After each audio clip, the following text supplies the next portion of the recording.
अस्सलाम वालेकुम रहमतुल्लाहि व बरकात। हैदराबादी गोट चैनल में आप लोगों का खुशामदीद है।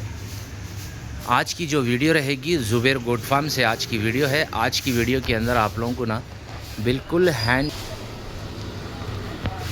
तुअर का छिलका जो बिल्कुल फली वाला रहेगा और बिल्कुल हैंड कटिंग है और अच्छी क्वालिटी के अंदर रहेगा, जैसा आप लोग देख रहे हैं यहाँ पर।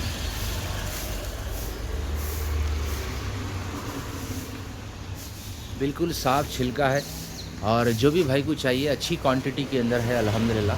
तो जो भी भाई को चाहिए आप मेरे को कांटेक्ट कर लीजिए और प्राइस रहेगा 26 रुपीज़ केजी के हिसाब से रहेगा और यहाँ से डिलीवरी भी रहेगी पोर्टर गाड़ी से और आपका लोकेशन डाल देंगे तो मैं पोर्टर से भेज दूँगा।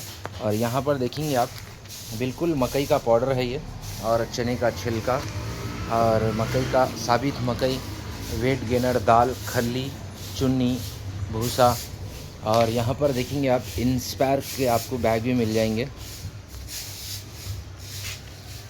तो ज़ुबैर गोट फार्म का एड्रेस रहेगा बल्ला गुड़ा गौस नगर उमर गार्डन के बिल्कुल सामने। और यहाँ पर देखेंगे आप एक्सेसरीज़ भी है, ये पूरी एक्सेसरीज़ मिलेगी, बेल्टां, रस्सियाँ, बेला। तो जो भी भाई को चाहिए आप कांटेक्ट करिए। ये रहेगा उमर गार्डन जो ऊपर देख रहे हैं आप यहाँ पर, ये उमर गार्डन के बिल्कुल सामने ज़ुबैर गोट फार्म है, स्टार पान शॉप के बिल्कुल सामने। तो जो भी भाई को चाहिए आप लोग मेरे को कांटेक्ट करो 9700863205, ये मेरा नंबर रहेगा, आप मेरे को कांटेक्ट करके ले सकते हैं। खुदा हाफिज़ फ्रेंड्स, फिर मिलेंगे इंशाल्लाह नेक्स्ट वीडियो के साथ।